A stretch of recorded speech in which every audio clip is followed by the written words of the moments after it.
বেশ, তাহলে আজকে যে প্যাসেজটা ছিল কম্প্রিহেনশনের, দুটো প্যাসেজ। তো ফার্স্ট যে প্যাসেজটা ছিল সেখানে কি বলেছে আমরা একটুখানি পড়ি, এবং এটাও একটা সিটেটের কোশ্চেন, আগেই বলে দিই, এটাও সিটেটের একটি কোশ্চেন, প্রশ্নপত্র, সেটাই তোমাদেরকে দেওয়া হয়েছে। প্রত্যেকে শুনতে পাচ্ছ? একবার রেসপন্স করো, দেন আমরা স্টার্ট করে দিচ্ছি পড়ানো। হ্যাঁ তো হ্যাঁ স্যার, হ্যাঁ শোনা স্যার। যাচ্ছে। ওকে, হ্যাঁ চলো। স্যার। তো হ্যাঁ স্যার সর্বপ্রথম শোনা দেখো, read the passage given below and answer the question. এটা তো সব সময় লেখা থাকে যে নিচে যে প্যাসেজটা আছে সেটা মন দিয়ে পড়ো এবং তারপরে কি করো, যে প্রশ্নগুলো বলেছে সেটার উত্তর করতে বলেছে। তো এই প্যাসেজের ক্ষেত্রে সর্বপ্রথম তোমাকে যেটা করতে হবে, আমি বলেছিলাম যে সর্বপ্রথম এই প্যাসেজটাকে একবার রিডিং পড়তে হবে, এবং সেটা দ্রুত। কেন দ্রুত রিডিং পড়তে হবে? যে এখানে কি বলতে চেয়েছে, মূল বিষয়টাকে তোমাকে একটু বোঝার জন্য দ্রুত পড়তে হবে। তো এই দ্রুত পড়ার যে কাজটা, এটা এক একজনের এক এক রকম হবে। কেন? কারণ এখানে এক একজন স্টুডেন্ট এক এক রকম ইংলিশে। তো এর জন্য কি করতে হবে?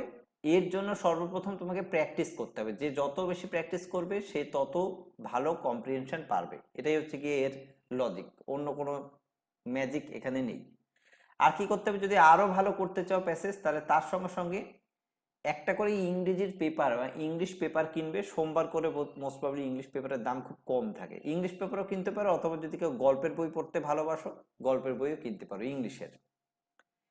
এইবার সেই গল্পের বই অথবা ইংলিশ পেপার যেটাই কেনো না কেন, সেখান থেকে একটা পেপারে এক সপ্তাহ পড়তে পারবে তুমি। তোমার যা ভালো লাগা টপিক, খেলাধুলো, সিনেমা, যার যেটা ভালো লাগে সেই টপিক থেকে অল্প অল্প করে পড়তে পারো, এবং সেখানে অনেক অজানা ও অচেনা তুমি ভোকাবুলারি পাবে। সেই ভোকাবুলারি গুলোকে একটুখানি রপ্ত করতে হবে। এই কিভাবে? ডায়েরিতে লিখে লিখে, তারপরে ডিকশনারি দেখে, অথবা এখন তো ফোনে ডিকশনারি পাওয়া যায়, সেখান থেকে দেখে তোমাকে রপ্ত করতে হবে এই ভোকাবুলারি গুলো। তো এখানে কি বলেছে দেখো, আমাদের এই প্যাসেজটায় বলেছে, it is common knowledge that the root cause of our backwardness in most fields in illiteracy. আচ্ছা, এটা আর একটু সহজ ভার্সনটা দিয়ে তোমাদেরকে পড়াই, তাহলে আরো ভালো বুঝতে পারবে। এই হচ্ছে সহজ ভার্সন। সহজ ভার্সন কেন বললাম? কারণ এখানে বেঙ্গলি মানেটা লেখা আছে। এটা যেহেতু তোমাদের পরীক্ষা তাই দেওয়া হয়নি, প্র্যাকটিস সেট যখন দেওয়া হবে তখন বেঙ্গলি ভার্সনটা থাকবে। তাহলে আরেকবার পড়ি। বলেছে, it is common knowledge that the root cause of our backwardness in most field is illiteracy. Backwardness মানে অনগ্রসরতা বা পিছিয়ে পড়া। তাহলে বলেছে যে most common knowledge that the root cause, একদম প্রাথমিক পর্যায়ের যেটা কারণ আমাদের পিছিয়ে পড়ার যে কোনো বিষয় থেকে, সেটা হচ্ছে ইলিটারেসি বা অশিক্ষা। ক্যাম্পেইনস ফর দ্য ইরাডিকশন মানে নির্মূল করা বা নিশ্চিহ্ন করা, of this back drawback gathered momentum in the past 4 decades after independence. প্রচুর পরিমাণে ক্যাম্পেইন করা হয়েছে, প্রচুর পরিমাণে প্রচার করা হয়েছে যাতে এই ইলিটারেসি দূর করা যায়, কিন্তু তা সত্ত্বেও আমরা ইলিটারেসিকে দূর করতে পারিনি। 4 শতক ধরে এটার চেষ্টা করা হয়েছে। 4 দশক ধরে, শতক নয় দশক ধরে। ডিকেড মানে 10 বছর, এক একটা 10 বছর, চারখানা 10 বছর মানে 40 বছর ধরে আমরা চেষ্টা করছি এই ইলিটারেসি দূর করার জন্য, কিন্তু সেটা পুরোপুরি সম্ভব হয়ে ওঠেনি। The results are as expected dramatic. যে রেজাল্ট পাওয়া গেছে এই নিরক্ষরতা দূরীকরণের অভিযানকে বিশ্লেষণ করে যে রেজাল্ট পাওয়া গেছে, সেটা খুবই নাটকীয়। নাটকীয় কেন, সেটা একটু পরেই বুঝতে পারবে কেন নাটকীয় কথাটা ব্যবহার করেছে। However, while the percentage of literacy in India is going up, কেন নাটকীয়? কারণ ভারতবর্ষের সাক্ষরতার যে হার সেটা কিন্তু বৃদ্ধি পেয়েছে। স্বাধীনতার পর থেকে দেশের সাক্ষরতার হার বৃদ্ধি পেয়েছে, কিন্তু নিরক্ষরতার হার বাড়েনি। মানে সাক্ষরতার হার বাড়া মানেই তো নিরক্ষরতা কমে যাওয়া, ঠিক আছে? তাহলে নিরক্ষরতা কমেনি, কিন্তু সাক্ষরতার হার বৃদ্ধি পেয়েছে। এটা কি করে সম্ভব হলো? দেখি একজন একটু সাধারণ বুদ্ধি খাটিয়ে বলো দেখি। পপুলেশন বেড়ে গেছে এই জন্য। পপুলেশন বেড়ে গেছে। পপুলেশন বৃদ্ধি পেয়েছে। বেশ বেশ, ঠিকই বলেছো। তার মানে দেখা যাচ্ছে যে সাক্ষরতার হার বেড়েছে কিন্তু নিরক্ষরতার হার কমেনি। কেন হয়েছে এই কারণটা? কারণ যে হারে সাক্ষরতার হার বেড়েছে তার থেকে বহুগুণ হারে জনসংখ্যা বৃদ্ধি পেয়ে গেছে। তার জন্যই নিরক্ষরতা দূরীকরণ করা সম্ভব হয়নি। কেন হয়েছে এখানে একটু বলবে, সমীক্ষা দেবে। The number of illiterates has also been increased and which is really incredible. এটা খুবই একটা দুর্বিষহ বিষয় যে এই অশিক্ষা নিরক্ষর মানুষদের সংখ্যা খুবই বেশি পরিমাণে বেড়ে গেছে। Thus, according to the 1991 census, জনগণনা 1991 সালের অনুসারে figures there was 503 million illiterates in country. এই 1991 সালের যে জনগণনা সেটা অনুসারে 503 মিলিয়ন ইলিটারেট লোক ছিল আমাদের দেশে। 30 মিলিয়নস মোর দ্যান ইন 1981। 1981 সালে যতজন নিরক্ষর ছিল তার থেকে প্রায় 30 মিলিয়ন বেশি হয়েছিল, 500 বেশি হয়েছিল 1991 সালে। During the same period, the percentage of literacy went up to 34 to 39. এখানে অবাক বিষয় হচ্ছে গিয়ে শিক্ষিত মানুষের হার বেড়ে গেছিল 34% থেকে 39%, মানে এটা অনেকটাই বৃদ্ধি পেয়েছে, কিন্তু নিরক্ষরতার সংখ্যাও বেড়ে গেছে। There is no need of any sophisticated techniques to explain the cause of this paradox, as it is obviously the result of the rapid growth of population. এই যে নিরক্ষর শিক্ষিত মানুষের হার যে বেড়েছে 34 থেকে 39, কিন্তু এর সঙ্গে সঙ্গে নিরক্ষর মানুষের সংখ্যাও বেড়েছে। এইটাকে বিশ্লেষণ করার জন্য কোনো ব্যাপক যন্ত্রের কোনো প্রয়োজন নেই, কোনো পরিমাপ যন্ত্রের কোনো প্রয়োজন নেই। এটা নর্মালি বলা যেতে পারে যে যেহেতু দেশের পপুলেশন জনসংখ্যা র্যাপিডলি গ্রোথ হয়েছে, বেড়েছে, তার জন্য নিরক্ষর মানুষের সংখ্যাও প্রচুর পরিমাণে বেড়ে গেছে। আমি যতটুকু বললাম এর মধ্যে কোনো প্রশ্ন থাকলে করতে পারো। আমি যদিও অনেক কিছু বুঝিয়ে বুঝিয়ে পড়ার চেষ্টা করছি, কিন্তু তোমাদের পরীক্ষার সময় এত কিছু বোঝার প্রয়োজনই নেই। তোমরা র্যাপিডলি পড়বে, যেটুকু ধারণা বুঝতে পারো প্রাথমিক পর্যায়ে সেখান থেকেই তোমাকে উত্তর করতে হবে। কারণ তোমাকে স্যার এটা সফিস্টিক পড়ার সঙ্গে সঙ্গে মনে রাখতে হবে যে এই পুরো প্যাসেজটা পড়ে এখানে কত নম্বর আছে, 10 নম্বর আছে। এখানে টোটাল 10 নম্বর আছে, মানে হচ্ছে আমি এটা মোটামুটিভাবে 20 মিনিটের মধ্যে শেষ করে ফেলবো, এবং পরের অংশগুলোও তাই তাড়াতাড়ি শেষ করতে হবে, নাহলে কিন্তু পারবে না। 20 মিনিট নয়, 10 মিনিটের মধ্যে শেষ করতে হবে। 10 নম্বর আছে মানে 10 মিনিটের মধ্যে শেষ করতে হবে। বলো, কেউ একজন প্রশ্ন করছে এটা। স্যার সফিস্টিকেটেড এর বাংলা মানেটা বুঝছি না, ওটার ইংলিশ সিনোনিম কিছু বলতে পারবেন? এখানে তো বাংলা মানে লেখাই আছে, বুঝতে পারছো না? পরিশীলিত এটা। পরিশীলিত বলতে কি বলবো? সফিস্টিকেটেড মানে খুব নরম, মানে খুব there is no need of any sophisticated, মানে খুব বেশি পরিমাণে এক্সপ্লেইন করা বা খুব বেশি পরিমাণে ব্যাখ্যা করার প্রয়োজনীয়তা নেই, এই অর্থে। অথবা একটু টেন্ডার বা নরম এরকম বলতে পারো। Next, the rapid growth of population has outpaced whatever little progress had been achieved in literacy. যদিও পপুলেশন জনসংখ্যার পরিমাণ অনেক বেড়ে গেছে, কিন্তু তার সত্ত্বেও little progress has been achieved in literacy, কিন্তু সাক্ষরতার ক্ষেত্রেও আমরা অনেকটা কিছুটা হলেও এগিয়েছি। লিটল বলেছে, অল্প হলেও এগিয়েছি। অল্প কেন বলেছে? কারণ 34 থেকে 39-এ গেছি আমরা, তাহলে এখানেও একটুখানি বেড়েছে। ফর ইনস্ট্যান্স, এখানে এক্সাম্পল দেবে, ইনস্ট্যান্স মানে উদাহরণ। 1971 to 1981, literacy increased at a annual average rate of 0.7%. অর্থাৎ 1971 থেকে 1981 সাল পর্যন্ত এই 10 বছরে সাক্ষরতার হার, মানে সাক্ষরতার হার বা শিক্ষিত মানুষের সংখ্যা বেড়েছে মাত্র 0.7%। মানে প্রত্যেক বছর, অ্যানুয়ালি বলেছে, প্রত্যেক বছরে 0.7% হারে বেড়েছে। While the country's population growth 2.15% every year, কিন্তু মানুষের জনসংখ্যা বেড়ে গেছে 2.15%। তাহলে কি করে সম্ভব? নিরক্ষরতাকে কি করে দূর করবে তুমি? যেখানে সাক্ষরতার হার 1%ও পারেনি, 0.7% বেড়েছে মাত্র, সেখানে মানুষের জনসংখ্যার হার বেড়ে গেছে 2.15%। তাহলে মানুষ অনেক পরিমাণে র্যাপিডলি বাড়ছে, কিন্তু সাক্ষরতার হার ওইভাবে বাড়ছে না। এই জন্য in the following decade, the average rate of annual increase in literacy was 0.95%, whereas the population growth by the 2.85% every year during the decade. এবং পরের যে 10 বছর সেখানেও দেখা যাচ্ছে যে 0.95% হারে বাড়ছে হচ্ছে সাক্ষরতা, কিন্তু মানুষের জনসংখ্যার হার বাড়ছে 2.85%, মানে জনসংখ্যার হার র্যাপিডলি বেড়েই চলেছে। But the population explore is not entirely responsible for the growing number of illiterates. কিন্তু এই জনসংখ্যার যে বিচার করে যে জনসংখ্যা এত পরিমাণে বাড়ছে, এটা থেকে তুমি স্পষ্টতই এই কথা বলতে পারবে না যে জনসংখ্যা বাড়ছে মানেই নিরক্ষর মানুষের সংখ্যা বাড়ছে, এটা বলতে পারবে না তুমি।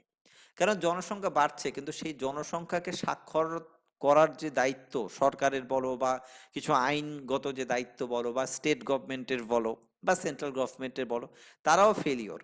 কারণ তারা তো সঠিক পরিমাণে সেই সেই অ্যাওয়ারনেস ক্যাম্পেইন, সেই মানুষের যে শিক্ষিত হতে হবে এই বিষয়টা তারা করতে পারেনি। তার মানে এখানে জনসংখ্যা বৃদ্ধি মানেই যে নিরক্ষর মানুষের সংখ্যা বেশি পরিমাণে বৃদ্ধি পাচ্ছে, এই ধারণাটা কিন্তু ভুল। কারণ জনসংখ্যার সঙ্গে নিরক্ষর মানুষের একটা সম্পর্ক অবশ্যই আছে, কিন্তু পুরোপুরি দায়ী নয়। অর্থাৎ জনসংখ্যা বৃদ্ধি মানে নিরক্ষর মানুষ তৈরি হবে, এটা ঠিক কথা নয়।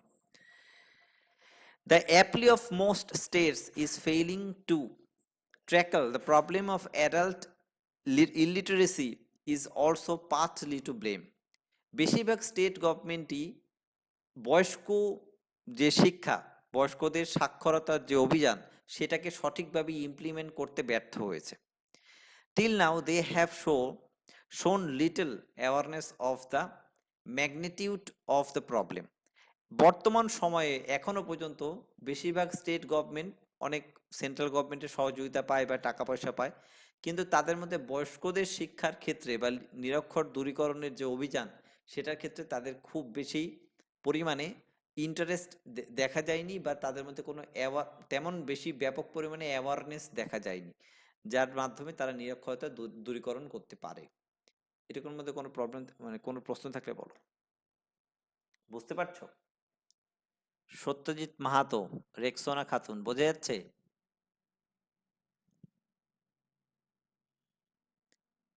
বোঝা যাচ্ছে? একটু রেসপন্স করো। আচ্ছা, কালকে থেকে প্রাইমারির বই দিয়ে দেবো, কত টাকা কি লাগবে সব জানিয়ে দেবো। কালকে গ্রুপগুলোতে ফলো করবে। কালকে থেকে শুধুমাত্র প্রাইমারির বই দেবো, আপার প্রাইমারির বই কয়েকদিন পরে দেবো, কারণ সোশ্যাল স্টাডিজ এখনো রেডি হয়নি।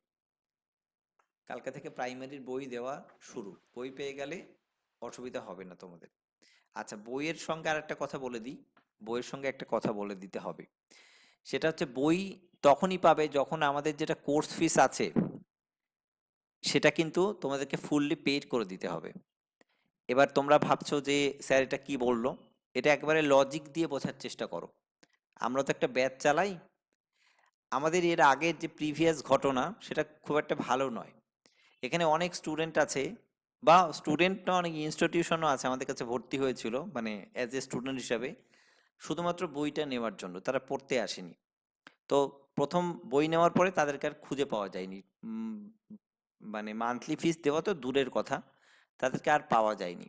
তাই আমাদের যেটা কোর্স ফিস সেটা তোমাদের ফুললি পেড করতে হবে, এবং তারপরে বইয়ের যে দাম সেটাও পেড করতে হবে, বই তুমি পেয়ে যাবে। এবং তারপরে আমরা র্যাপিডলি যেভাবে ক্লাস তোমাদেরকে দিচ্ছি সেভাবে দিতে থাকবো। এবার যদি কারো মনে হয় যে এই মুহূর্তে এই সেকেন্ড ইনস্টলমেন্ট প্লাস বইয়ের দাম একসঙ্গে দেওয়া সম্ভব নয়, তারা দু একদিন পরে বই নেবে, কোনো অসুবিধা কিছু নেই, তাড়াহুড়ো কিছু নেই, তোমাদের সুবিধার্থেই বইগুলো আগে দেওয়ার প্রয়াস। আর তোমাদের জন্যই এই কোর্স ফিসটা নিয়ে বই দেওয়ার যে উদ্যোগ সেটা, কারণ ওটা আমাদের স্টাডি মেটেরিয়ালস, এখান থেকে বই নেওয়ার পর অনেককেই আমরা আর পাবো না, সেটা আমরা জানি। এমনিতেই তো একটু উদ্যোগ কমেছে, আমার ক্লাসে 54-55 জন, কিন্তু অন্য ক্লাসে আমি 20-22 জনকে দেখতে পাচ্ছি। এটা মোটেও কিন্তু ভালো কথা নয়। আমি কিন্তু আগেই বলেছি যে 3টে ক্লাস বাংলা, 3টে ক্লাস ইংলিশ, সিরিপি এবং হচ্ছে কি ম্যাথামেটিক্স, এই 3টে ক্লাস একটু লাইভ করতে হবে। আর তোমরা একটু এটা বোঝার চেষ্টা করো যে তুমি ক্লাস করো আর না করো, আমাদের টিচারের কিন্তু রিমুনারেশন বলো থেকে শুরু করে সব আমাদের পেড করতে হয়।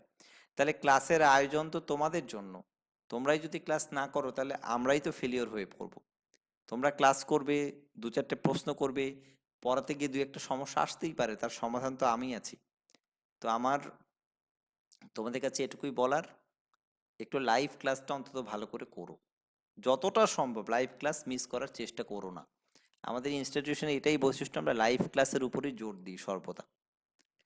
যাই হোক, এরকমের মধ্যে কোনো অসুবিধা আছে যতটুকু বললাম?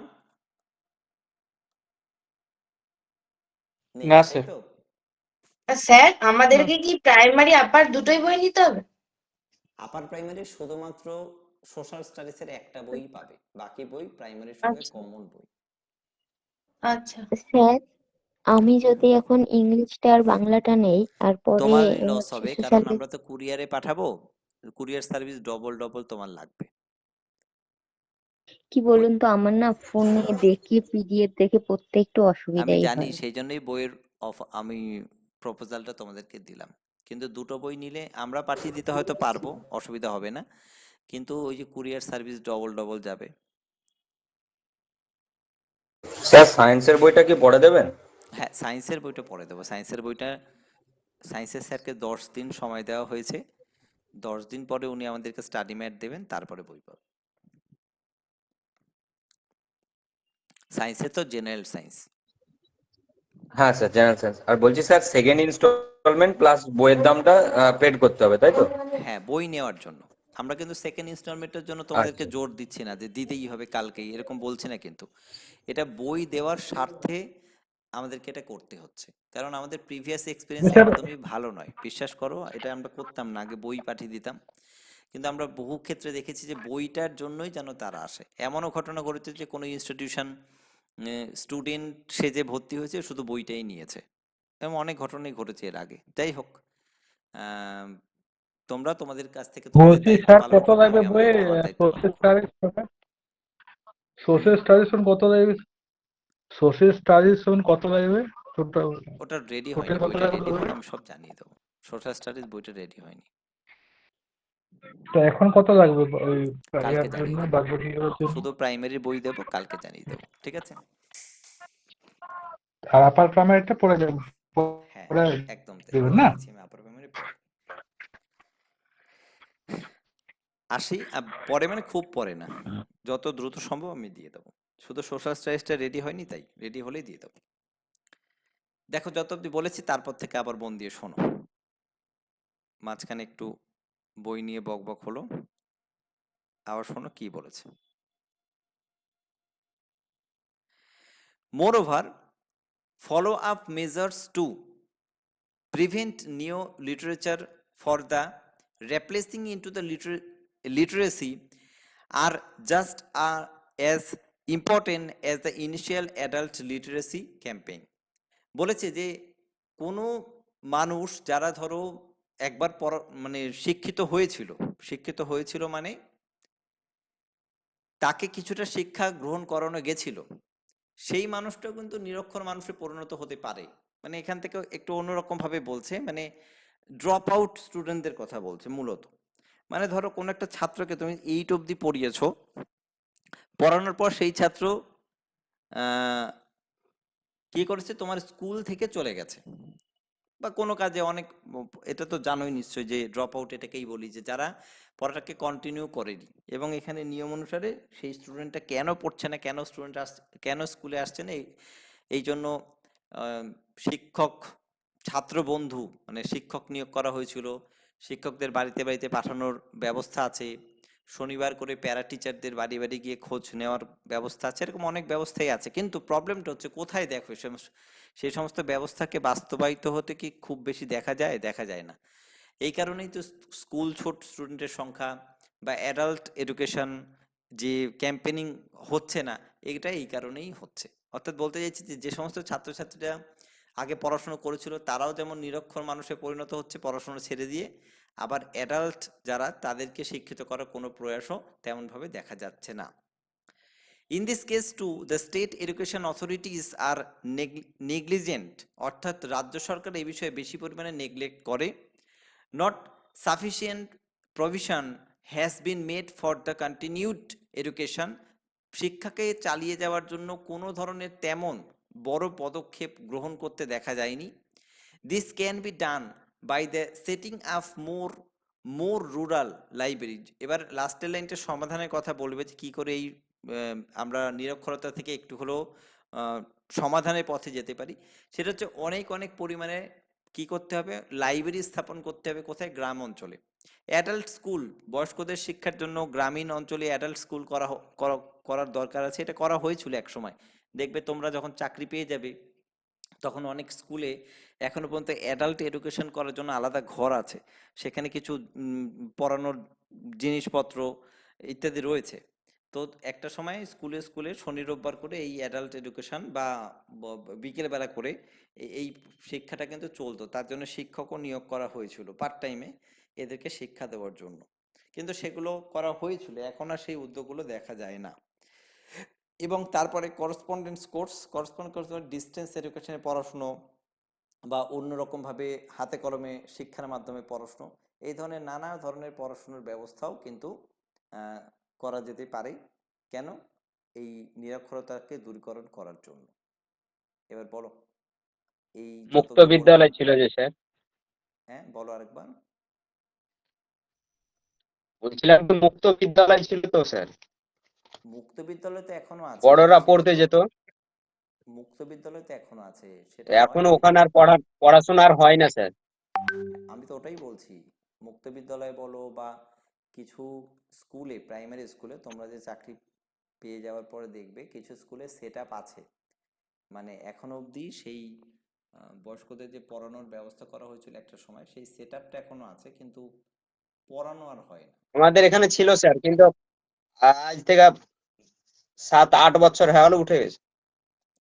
ওটাই তো বলছি যে উঠে তো যাবেই, কারণ যারা পড়ায় তারা ঠিক মতো হয়তো রেমুনেশন পায় না, বা এই উদ্যোগটাই এখন আর দেখা যায় না। তো সেই জায়গা থেকে এই সমস্তগুলো উঠে গেছে। সেটাই তো বলেছে এখানে যে তেমন রাজ্য সরকারের কাছ থেকে উদ্যোগ দেখা যাচ্ছে না, যার ফলে এই এই যে নিরক্ষরতা সেটাকে দূরীকরণ পুরোপুরি সম্ভব হচ্ছে না। আমরা মোটামুটিভাবে কি করলাম, এই যে কম্প্রিহেনশনটা পড়লাম তার মানে বোঝার চেষ্টা করলাম। এবার প্রশ্ন উত্তরগুলো করব, তোমরা মেলাবে, যাদের ঠিক হবে নম্বর দেবে, যাদের ভুল হবে কেটে দেবে। ফার্স্ট কোশ্চেন করেছে, which of the following appears unavailable according to the passage. আচ্ছা, which of the following appears unbelievable, available পড়ছি আমি। এখানে কি বলছে, আনবিলিভেবল কোনটা বিশ্বাসযোগ্য নয় এই প্যাসেজ অনুসারে। নাম্বার 1 বলছে growing illiteracy is owing to non-availability to reading facilities to rural masses. পরেরটা বলেছে যে sufficient provisions for the continued education has not been made, অর্থাৎ এই শিক্ষাকে চালিয়ে যাওয়ার যে ব্যবস্থা সেটাকে সঠিকভাবে গ্রহণ করা হয়নি। 3 নম্বর হচ্ছে the increase in literacy percentage and also the increase the number of illiterate, অর্থাৎ কি বলেছে, দ্য ইনক্রিজ ইন লিটারেসি অর্থাৎ সাক্ষরতার হার বেড়েছে পার্সেন্টেজ অনুসারে, and also the increase in number of illiterate, অর্থাৎ যারা অশিক্ষিত মানুষ তাদের সংখ্যাটাও বেড়েছে। আনবিলিভেবল যেটা বিশ্বাস করা যায় না এই তিনটের মধ্যে। নাম্বার ডি বলেছে population explorations is the only reasons for the increase in the number of illiterates, বলেছে যে জনসংখ্যার বৃদ্ধি হচ্ছে কি ইলিটারেট মানুষদের বৃদ্ধির একমাত্র কারণ। তাহলে এই চারটে অপশনের মধ্যে কোন অপশনটা উত্তর হবে বলে মনে হয়, কে বলবে? Option D C. Sir. 2 number So option C. Option C, D. Option C. No, option C. Option C, দেখি কি বলেছে, the increase in literacy percentage and also the increase is number of illiterates. আচ্ছা, এই passage অনুসারে কোনটাকে বিশ্বাসযোগ্য করা যায় না সেটা বলেছে, তাই তো? উত্তরটা সি হবে। কেন A হবে হবে একটুখানি স্যার, A। ভালো করে বুঝো না, এ বি কোনটাই হবে না, সি উত্তর হবে। কেন হবে না? এখানে বলছে এই প্যাসেজটা তুমি পড়ো এবং তারপরে এখানে তো পুরো প্যাসেজটা যখন আমরা পুরোটা পড়ছি, এখানে একটা বলেছে যে ইনস্ট্যান্স মানে উদাহরণ দিচ্ছি, উদাহরণ দিয়ে তারপরে বলেছিল যে কেন সাক্ষরতার হার বাড়ছে, তার সঙ্গে নিরক্ষরতার হারও বাড়ছে। কেন বাড়ছে? কারণ জনসংখ্যা বেড়েছে। ওটা পরে ব্যাখ্যা করে উদাহরণ সমেত বলেছিল যে এত সালে এত ছিল, এত সালে এত, সেটা জানো। কিন্তু প্রাথমিক পর্যায়ে কোন লাইনটা পড়ে আমরা বিশ্বাস করতে পারবো না? কোন লাইনটা পড়ে বিশ্বাস করতে পারবো না? এই 3 নম্বর লাইনটা পড়ে বিশ্বাস করতে পারবো না। কেন? এখানে বলেছে যে সাক্ষরতার হার বাড়ার সঙ্গে সঙ্গে নিরক্ষরতার হারও বাড়বে। এটা তো সম্ভব না। আমরা বিশ্বাস তো এটা করতে পারবো না। সাক্ষরতার হার বাড়লে নিরক্ষরতার হার বাড়ে কি করে? এটা হয় না। তো এইটা হচ্ছে 3 নম্বরের লাইনটাই হচ্ছে কি উত্তর। প্রশ্নটা কিন্তু একটু খটোমটোই ছিল। ভালো করে না পড়লে, প্রশ্নের মানে না বুঝতে পারলে বুঝতে পারবে না। তাহলে অ্যান্সার হচ্ছে সি। যারা সি করেছে প্রত্যেকে রাইট দাও, বাকিটা কেটে দাও।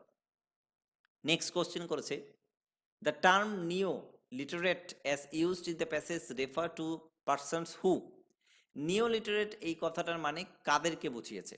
অপশন এ বলছে ইজ নট লিটারেট, যারা শিক্ষিত নয় তাদেরকে বুঝিয়েছে।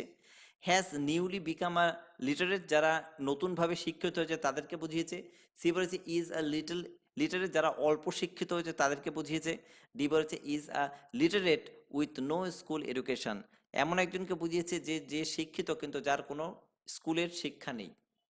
তাহলে কাকে বুঝিয়েছে বলো তো? নিও লিটারেট বলেছে। সে যারা নতুন ভাবে শিক্ষিত হয়েছে। বাহ, very good, B. very good. যারা নতুনভাবে অপশন শিক্ষিত হয়েছে, বি। ঠিকই বলেছো। বি একদম। তার মানে বি হচ্ছে ইজ কি বি। এটা? হ্যাজ নিউলি বিকাম লিটারেট, এটাই হচ্ছে উত্তর। নিও মানেই কিন্তু যারা নতুনভাবে শিক্ষিত হয়েছে তাদের কথাই ওখানে বলেছে, প্যাসেজ অনুসারে সেটাই বলা আছে। তাহলে উত্তর হবে বি। 3 নম্বর প্রশ্ন হচ্ছে, in the passage the rapid growth of populations has been attributed two. In passage এই যে growth of population has been attributed two, number A বলেছে ইলিটারেসি, অর্থাৎ দেশের জনসংখ্যা বৃদ্ধিটা কার সঙ্গে সম্পর্কিত বা কাকে আরোপিত করেছে? 1 নম্বর হচ্ছে ইলিটারেসিকে আরোপিত করেছে, মানে যত বেশি জনসংখ্যা বাড়ছে তত বেশি নিরক্ষর মানুষের সংখ্যা বাড়ছে। পরটা হচ্ছে অ্যাপ্টলি অফ গভর্নমেন্ট অফিসিয়ালস, এই গভর্নমেন্ট অফিসিয়ালস যারা তাদের দায়িত্ব বেড়েছে বা তাদের উপরে দায়িত্ব বর্তিয়েছে, এরকম কিছু বলেছে। সি হচ্ছে ওয়ান টু কন্টিনিউটি মানে তো এডুকেশন, স্যার যত উদাসীনতা।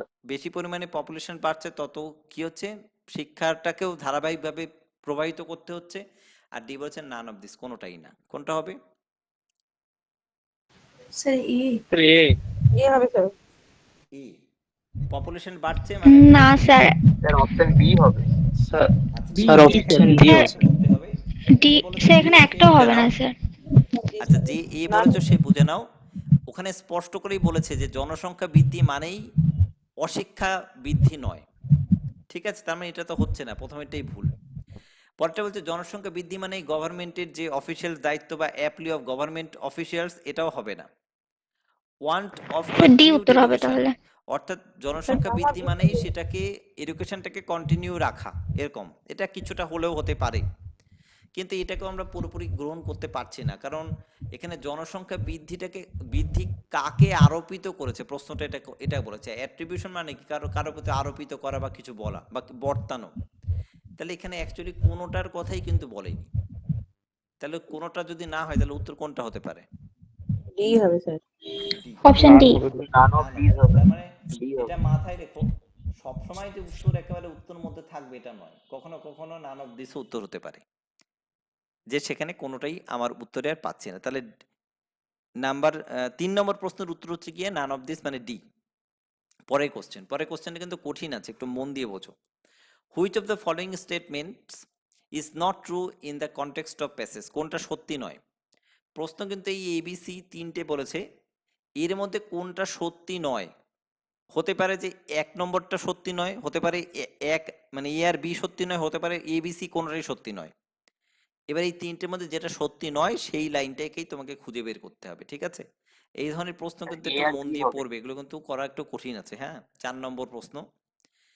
এগুলোতে স্যার প্রচুর টাইম নষ্ট হয়। এখানে এটা টাইম নষ্ট করার জন্যই তোমাকে দিয়েছে। সমস্ত প্রশ্ন প্লেন প্রশ্ন করলে তো সবাই পাস করে যাবে, এটা মনে রাখতে হবে। প্লেন প্রশ্ন করলে সবাই পাস করে যাবে। এবার যারা একটু দুর্বল আছো, দুর্বল মানে ধরো কোনো কারণে তুমি সময় নষ্ট করে ফেলেছো, এটা একটা টিপস দিয়ে দিচ্ছি পরীক্ষায় পাস করার, মন দিয়ে শোনো। কোনো কারণে তুমি সময় নষ্ট করে ফেলেছো, প্যাসেজটার জন্য তোমার সময় পাওয়া উচিত 30 মিনিট, তুমি অলরেডি 40 মিনিট সময় নষ্ট করে ফেলেছো। অথচ তোমার কাছে এখনো 5টা প্রশ্ন তুমি করতে পারোনি, মানে বাকি আছে। এরকম সিচুয়েশন যদি তোমার আসে, তাহলে এই জাতীয় প্রশ্ন করে তুমি সময় নষ্ট করবে না। অর্থাৎ এই প্রশ্নটাকে তুমি অ্যাভয়েড করে যাবে। কখন অ্যাভয়েড করবে? অ্যাট দ্যাট মোমেন্ট অ্যাভয়েড করে যাবে। মানে তুমি এটা এখানে ক্রস মার্ক দিয়ে রাখবে প্রশ্নপত্রে, যেটা আমি এখন করব না। পরের যে 4টে প্রশ্ন আছে, যেহেতু সময় তোমার হাতে কম আছে, সেই 4টে প্রশ্নের উত্তর আগে করে নাও। নেওয়ার পরে যদি দেখো যে টাইম আছে, তখন তুমি এই প্রশ্নটাকে পড়ে আবার করার চেষ্টা করো। ঠিক আছে?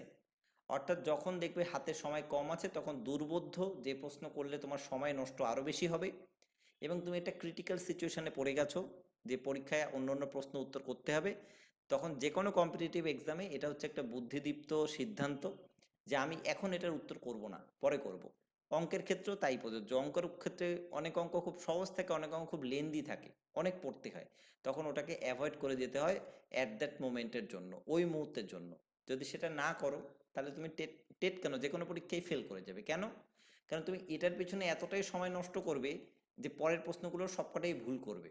অর্থাৎ এই 1 নম্বর পাওয়ার জন্য পরের 5 নম্বর তুমি 0 পেয়ে যাবে। কিন্তু তুমি একটু ভালো করে ভেবে দেখো, এই 1 নম্বর যদি আমি ছেড়েও দিই, কিন্তু পরের 5টা যদি আমি ঠিক করি, তাহলে আমি কিন্তু 5 পাচ্ছি। আমার কথাটা আমি কি বোঝাতে চাইলাম, একটু বুঝতে পেরেছো? হ্যাঁ স্যার। হ্যাঁ স্যার, বুঝতে স্যার পেরেছি। আগে যদি পেডাগোজি গুলো করে নেওয়া হয় তাহলে তো প্রবলেম হবে না। পেডাগজি করতেই পারো, সে তো করবেই, কিন্তু যদি সিচুয়েশন এরকম অ্যারাইজ করে। আর আমার সাজেশনে করতে তো তোমাকে সবই হবে, এখানে নেগেটিভ মার্কিং নেই, তুমি তার কোনোটা ছেড়ে আসবে এটা আমি তোমাকে বলবো না, কখনো ছেড়ে আসার কোনো প্রশ্নই ওঠে না। কিন্তু যদি সিচুয়েশন এরকম হয় যে আমি সময় নষ্ট করে ফেলেছি কোনো কারণে, তখন তোমাকে ওই রকম একটা সিদ্ধান্ত নিতে হবে। যখন আমি সময় নষ্ট করেই ফেলেছি, তখন আমি এইটার পিছনে আর বেশি সময় নষ্ট করব না। যাই হোক, এবার কি বলেছে দেখি। বলেছে কোনটা হচ্ছে true, which is not true, কোনটা সত্যি নয়, নট কথা যুক্ত আছে। অপশন এ বলছে an effective check on population growth is the only solution for the attainment of full literacy। অর্থাৎ পপুলেশন গ্রোথ হচ্ছে কি একমাত্র সলিউশন, সেটা হচ্ছে কি শিক্ষিত মানুষ তৈরি করার। নাম্বার বি বলেছে the cause of the paradox mentioned in the passage can be explained by using sophisticated techniques। এটা বলেছে যে প্যারাডক্স মানে একটা ধারাবাহিক চিন্তাধারা অনুসারে এই প্যাসেজে কেন ইলিটারেট মানুষের সংখ্যা বেড়েছে সেটাকে বর্ণনা করা সম্ভব। অর্থাৎ the cause of paradox mention, এখানে যে প্যারাডক্স মেনশন করা আছে প্যাসেজে, সেটা এক্সপ্লেন করতে পারছে থরলি যে কেন ইলিটারেট মানুষের সংখ্যা বেড়েছে। নাম্বার সি বলছে adequate number of the libraries and adult schools are not available in our country. আমাদের দেশে তেমন পরিমাণে এই যে অ্যাডাল্ট স্কুল বা লাইব্রেরি অ্যাভেলেবেল নেই। এটা তো সত্যি কথাই বলেছে, এটা তো হবে না, সি প্রথমেই বাদ, কারণ সত্যিই নেই, কারণ ওখানে বলে দিয়েছিল স্থাপন করতে হবে, তার মানে নেই তাই স্থাপন করবে। তাহলে সি যখন হচ্ছে না, তাহলে এখানে এই অপশানগুলোর মধ্যে যেখানে যেখানে সি আছে তুমি সেই উত্তরগুলোকে কেটে দাও। এটা কিছু টেকনিক শেখাচ্ছি, ভালো করে বুঝে নাও। যখন প্রথমে তুমি ধরেই নিয়েছো যে এই সি উত্তরটা কোনোভাবেই এই প্রশ্নের উত্তর হতে পারে না, কারণ এখানে নট বলেছে আর এটা ট্রু, তাহলে এখানে সি যেখানে যেখানে আছে এবিসিডির মধ্যে সি উত্তরগুলো কেটে দাও। সি কোথায় আছে? ডি, এই উত্তরটাও হবে না। সি আর কোথাও আছে? নেই, তার মানে সি থাকলেই সেটা হতো না। প্রথমেরটা কি হবে? এ নম্বর, এ নম্বরটাও কিন্তু হচ্ছে না, তাহলে এ যেখানে যেখানে আছে সেটাও কেটে দাও উত্তর। তাহলে কোনটা এ আছে দেখো তো, এ তে এ আছে, আবার বিতেও এ বি দুটোই আছে, এ তো হবেই না, তাহলে এ বি কেটে দিলাম আমি। তাহলে দেখো তো যে আমি যখন উত্তর কেটেই দিয়েছি, মানে যেগুলো যেগুলো হবে না, তাহলে যে পড়ে আছে সেটাই নিশ্চয়ই উত্তর হবে। তাহলে কে পড়ে আছে? কে পড়ে আছে? সি। সি। C sir. সে কি উত্তর হবে? হ্যাঁ sir, option C. B sir. মানে only B, option C. Only B, option C. আর অন্য কারো কোনো উত্তর এসছে? স্যার স্যার বি নাম্বার, বিটা আনসার হতে পারে। স্যার আরেকবার বি। বলো। স্যার মাইন্ডটা বি বি। বি। আচ্ছা, বিটা দেখি একটুখানি, সেই জন্য তো একটু থামলাম আমি। এখানে একটা এ বলেছে, এ তো হচ্ছে না। হ্যাঁ স্যার, আমারও তাই মনে হয় স্যার, এ আর বি দুটোই তো হওয়ার কথা। দেখি এ আর বি হচ্ছে কিনা। বলছে an effective check on population growth is the only solution for attainment of full literacy। আচ্ছা চেক, ঠিক আছে। এখানে বলেছে চেক মানে কিন্তু মানে পপুলেশন গ্রোথটাকে একটু কমাতে হবে বলতে পারো, বা চেক করতে হবে, বা একটু কন্ট্রোল করতে হবে, ঠিক আছে। তাহলে সেটা স্যার করলেও লিটারেসিতে এটা একটু হবে না, প্রভাব পড়বে। তাহলে যেটি যদি এটা এটা করানো হয়, হবে না স্যার। হ্যাঁ ঠিক আছে, বুঝতে পেরেছি, যদি মানে স্যার এটা হয়, জনসংখ্যা বৃদ্ধির উপর নিয়ন্ত্রণ করতে হবে। হ্যাঁ নিয়ন্ত্রণ করতে হবে, এক কথায় তাই স্যার বলেছে। অনলি ঠিক আছে, সলিউশন বলেছে না, ওই জন্য ওটা তো নেগেটিভে আসছে। অনলি দাঁড়াও বলে সলিউশন দিচ্ছি বলেছে, বলে দেখুন। দিচ্ছি, দাঁড়াও, এটা আবার ডিলিটও করা যাচ্ছে না।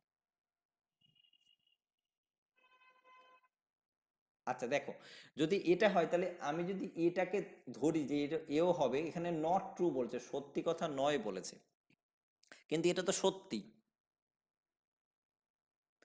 পপুলেশন চেক করলে যে লিটারেসিটাকেও বাড়ানো যাবে, এটা তো সত্যি কথাই বলেছে।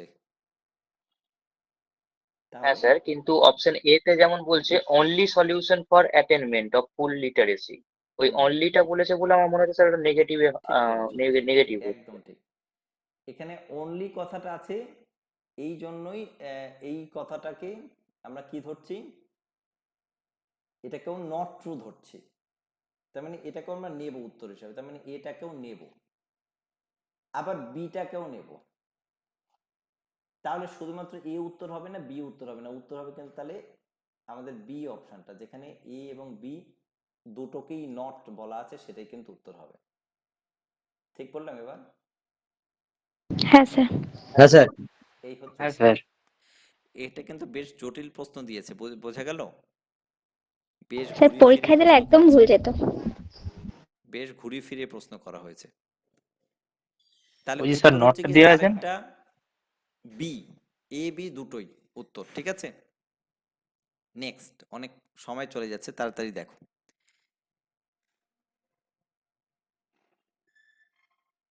5 নম্বর, which of the following is the same in the meaning as the word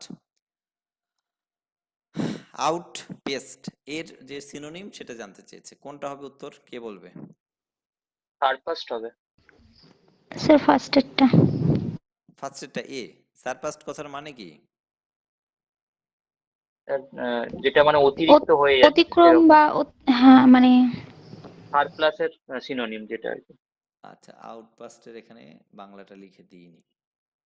আচ্ছা হ্যাঁ, ঠিকই, একদম ঠিকই বলেছো। আউটপাস্ট মানে হচ্ছে সারপ্লাস, মানে বেশি পরিমাণে বেড়ে যাচ্ছে। তো 5 নম্বরটা উত্তর হবে এ, একদমই তাই। 6 নম্বর, which of the following has been refer to a paradox, এটা কোনটার মানে এই নিচের গুলোর মধ্যে following has been refer to as a paradox, কোনটা প্যারাডক্স হিসাবে রেফার করা হয়েছে? 6 নম্বর উত্তর, 6 নম্বর প্রশ্ন বলছে দ্য স্যার ডি লিটারেসি হবে। Percentage increase and the number of illiterates decrease, এটা তো হবেই না। বলেছে যে লিটারেরি পার্সেন্টেজ বাড়ছে, অশিক্ষিতর সংখ্যা কমছে, এটা তো নেই এখানে। The literacy percentage increase in proportions to the rate of increase in the population, এটাও হবে না। The government is sensitive to the problem, government sensitive তো কোনোভাবেই নয়, এটা আগেই বলে দিচ্ছি, এটাও হবে না। তাহলে কে পড়ে রয়েছে উত্তর? ডি। লাস্ট এটা স্যার কি আছে? উভয় বাড়ছে। এটা আর আমি পড়লাম না, সাক্ষরতা নিরক। অপশন কি আছে এটা আমি আর পড়িই নি, কারণ দরকার নেই আমার পড়ার, কারণ প্রথম তিনটেই উত্তর হচ্ছে না, মানে পরেরটাই উত্তর হবে। তাহলে উত্তর হচ্ছে গিয়ে ডি, 6 নম্বরটা ডি। 7 নম্বর, according to the passage the problem have been could have been, কি আছে শব্দটা, ট্র্যাকেল tackle. By which one or more of the following measures, কিভাবে কোন মেজারমেন্ট দ্বারা বা কিভাবে আমরা এই ধরনের সমস্যার সমাধান করতে পারি, এটাই পড়েছে প্রশ্ন। এখানে তিনটে অপশন পড়েছে, চেকিং দ্য গ্রোথ অফ পপুলেশনকে তুমি চেক করবে, making the adult literacy campaigning more effective, অনেক বেশি পরিমাণে অ্যাডাল্ট ক্যাম্পেনিং করতে থাকবে, are providing continued education two new literate, যারা নতুনভাবে শিক্ষা গ্রহণ করতে এসছে তাদের মধ্যে কি করতে হবে, শিক্ষাটাকে কন্টিনিউ ভাবে ছড়িয়ে দিতে হবে। এই তিনটে অপশনের মধ্যে কোন অপশনগুলো সব থেকে কাছের, বা কোন অপশনগুলো সব থেকে নিয়ারেস্ট, কোনটা হবে অল অফ উত্তর? দিস হবে। Sir C option C sir. হবে না? স্যার দুই সি আর হবে, তিন সি। দুটোই হবে, সিটা। দেখো প্রথমেরটা, এই যে checking the growth of population, এটা কি সরকারের পক্ষে চেক করা সম্ভব যে পপুলেশন মানে লিটারেচারের ক্ষেত্রে, মানে নিরক্ষরতা দূরীকরণের ক্ষেত্রে জনসংখ্যা বৃদ্ধিটা প্রভাবিত করে, কিন্তু ব্যাপক পরিমাণে প্রভাবিত করে না। জনসংখ্যা মানুষ তো বৃদ্ধি করেই চলেছে, বা বিভিন্ন দেশ থেকে অন্য দেশ থেকেও মানুষজন আসছে, সেটা অন্য বিষয়। কিন্তু এর সঙ্গে লিটারেচারের মানে এর সঙ্গে নিরক্ষরতার সরাসরিভাবে যোগসূত্র নেই। তার মানে এই অপশনটা অ্যাকচুয়ালি আমরা নেব না। তাহলে এই অপশনটা যদি না নিই, আমাদের এই প্যাসেজ অনুসারে পড়ে আছে 2 এবং 3, এই 2 3 যেখানে থাকবে সেই উত্তর হবে। তাহলে 2 3 কোথায় আছে? এ এর অপশন মধ্যে সি। 2 3 নেই, বি এর মধ্যেও নেই, সি এর মধ্যে আছে। তার মানে এটাই হচ্ছে উত্তর।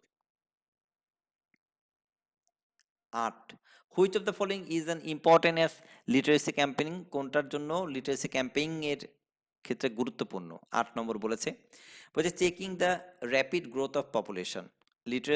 লিটারেসি ক্যাম্পেইনিং এর জন্য কোনটা গুরুত্বপূর্ণ? Checking the rapid growth of population. পরটা হচ্ছে stating the correspondence course and providing the reading facilities. Reading facilities কথা এখানে বলেনি কোথাও, তো এটা নেব না। Awareness of magnitude of the problem of literacy.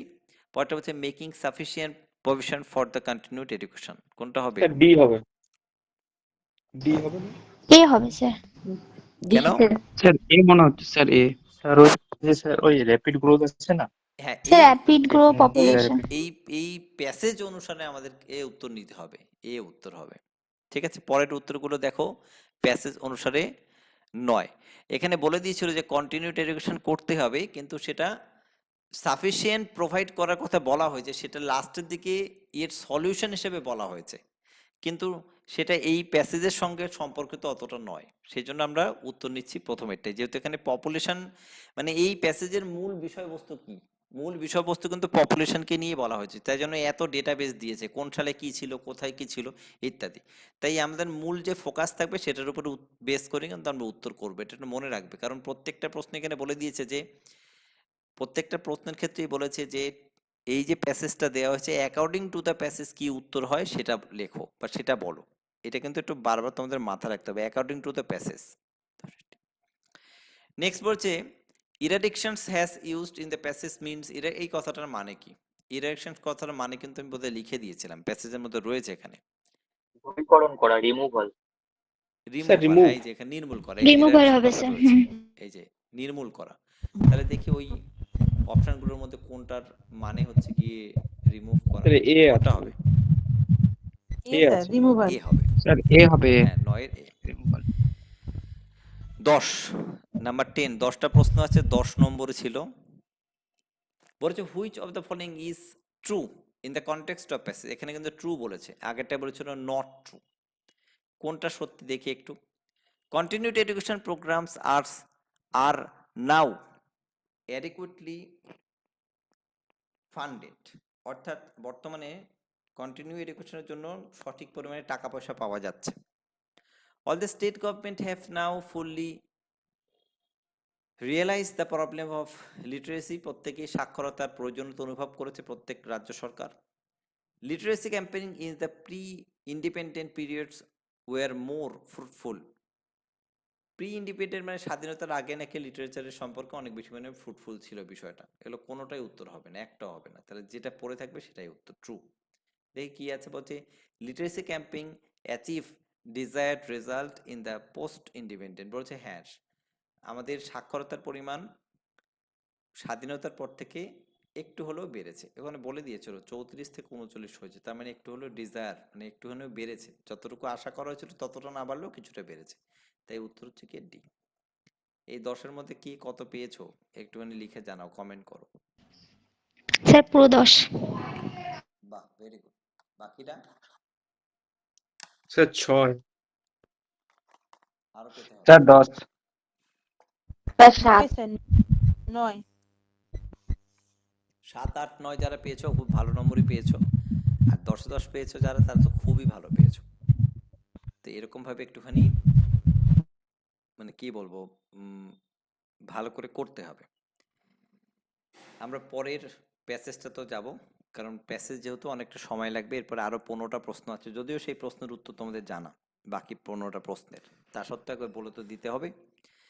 আমরা পরের প্যাসেজে সরাসরি চলে যাচ্ছি। The printing press has made knowledge available to the vast multitude of people pray. What kind of knowledge is it? Is it of any permanent character? Books have become common, and when we say that books like the Sexton Blake series sells like hotcakes, we have an index of nature of knowledge which a typical person in a vast multitude seeks. এখানে সংক্ষেপে বলে দিচ্ছি, বলতে printing press আবিষ্কার হওয়ার পর, মানে ছাপাখানা আবিষ্কার হওয়ার পর মানুষের কাছে নলেজটা খুব কাছে চলে এসছে, এবং কিছু এক্সাম্পল দিয়েছে যে বর্তমানে আমরা যে নলেজ গেইন করি, প্রচুর পরিমাণে বই পাই, আমরা কি কতগুলো বই সত্যিকারের নলেজ গেইন করার জন্য আমরা পাই।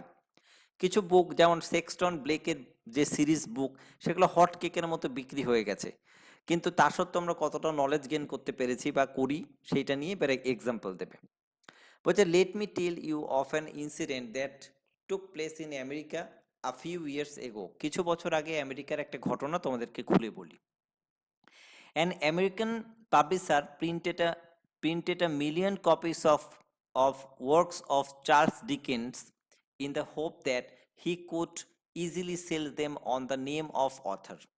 চার্লস ডিকেন্স একটা বিখ্যাত বই, ইংলিশ অনার্স বা মানে যারা এমএ করেছো তারা অবশ্যই পড়েছো। এই চার্লস ডিকেন্সের বই আমেরিকার একজন পাবলিশার প্রথমে এ মিলিয়ন মানে 10 লাখ কপি বই ছাপিয়ে ফেলেছিল চার্লস ডিকেন্সের বই, এবং ছাপানোর পর সে ভেবেছিল যে চার্লস ডিকেন্সের মানে নামেই এই বইগুলো চলবে মার্কেটে। But to his disappointment not even the waste publicity and the advertisement could enable him to sell the books. সে অনেক ধরনের পাবলিসিটি করেছিল, প্রচার করেছিল, অনেক ধরনের বিজ্ঞাপন দিয়েছিল, কিন্তু তার এই বই তেমনভাবে বিক্রি হয়নি, কারণ 10 লক্ষ কপি বিশাল বই। Being sorely tired, he hit on a plan. অনেক চেষ্টা করেছে এই বই বিক্রি করার জন্য, কিন্তু কোনো প্ল্যানই সাকসেসফুল না হওয়ার পরে সে একটা বুদ্ধি খাটিয়েছে। কি করেছে? হি টোর অফ দ্য কভার পেজেস। সে ওই চার্লস ডিকেন্সের যে বইগুলো রয়েছে 10 লক্ষ কপি, এই বইয়ের যে প্রথম পৃষ্ঠাটা এটা ছিঁড়ে ফেলেছে। এটা একটা ভালো বুদ্ধি, শুনে রাখো। আমিও পাবলিকেশন হাউসের সঙ্গে যেহেতু জড়িত ছিলাম বা এখনো আছি, সেখানে থেকে ভালোই জানি। তোমরা যে টেটের বইগুলো পড়ো, এই বইগুলোর ধরো 26-এ যখনই টেটের নোটিফিকেশন আসবে, দেখবে 3 থেকে 4 দিনের মধ্যে পুরো বাজার ভরে গেছে কলেজ স্ট্রিটে। তা তোমাদের মনে হয় যে 3-4 দিনের মধ্যে কোনো বই ছেপে চলে আসবে? এত সহজ, বা বই লেখাও এত সহজ? ওরা কি করে তখন, আগের বছরে যে বইগুলো রয়েছে, ধরো 2000 কপি বই বা 5000 কপি বই কারো ঘরে থেকে গেছে, বিক্রি হয়নি, ওরা জাস্ট প্রথমে যে পেজটা আছে ওটা খুলে ফেলে দেবে। ওই জন্য লোক রাখা আছে, ওরা রাতারাতি রাত জেগে ওই প্রথমের পেজটা খুলে ফেলে দেবে, আর নতুন একটা পেজ উপরে সেটা ছাপানো হয়ে যায় একদিনেই, তো সেখানে ওই নতুন পেজটা শুধু বসিয়ে দেবে, এটুকুই কাজ। এবার তুমি হাতে নেবে, তুমি ভাবে বাহ, আমি তো 2026 সালের নতুন বই পেয়ে গেলাম। কারণ ওই 26 সালের পেজটাকে, ওটাকে বলা হয় টাইটেল পেজ, আর প্রথমেটাকে বলা হয় কভার পেজ। এই দুটো পেজ শুধু তারা নতুন করে ছাপিয়েছে, আগের বইটার সঙ্গে জুড়ে দিয়েছে, নতুন বই হয়ে গেছে। এই কাজটা পাবলিশাররা বরাবরই করে থাকে। এটা সেল এর একটা অন্যতম মানে যে বইগুলো থেকে যায়, বিক্রি হয় না, সেগুলোকে বিক্রি করার অন্যতম একটা কায়দা। আর টেটের মতো পরীক্ষাতে এই কায়দা সব থেকে বেশি চলে। মার্কেটে যত বই দেখবে 2-3 দিনের মধ্যে ঘুরপাক খাচ্ছে বা বেরিয়ে গেছে, সব বই আগের বছরের বই। 2-3 দিন 10 দিনের মধ্যে বই ছাপা কোনোদিন সম্ভব নয়। তাহলে এই একটা পদ্ধতি এই ভদ্রলোক করলো, যে সে চার্লস ডিকেন্সের যে 10 লক্ষ কপি বই বানিয়েছিল সেটা বিক্রি হয়নি, তাই সে প্রথমের পেজটা ছিঁড়ে ফেলে দিয়েছে। ছিঁড়ে ফেলে কি করেছে?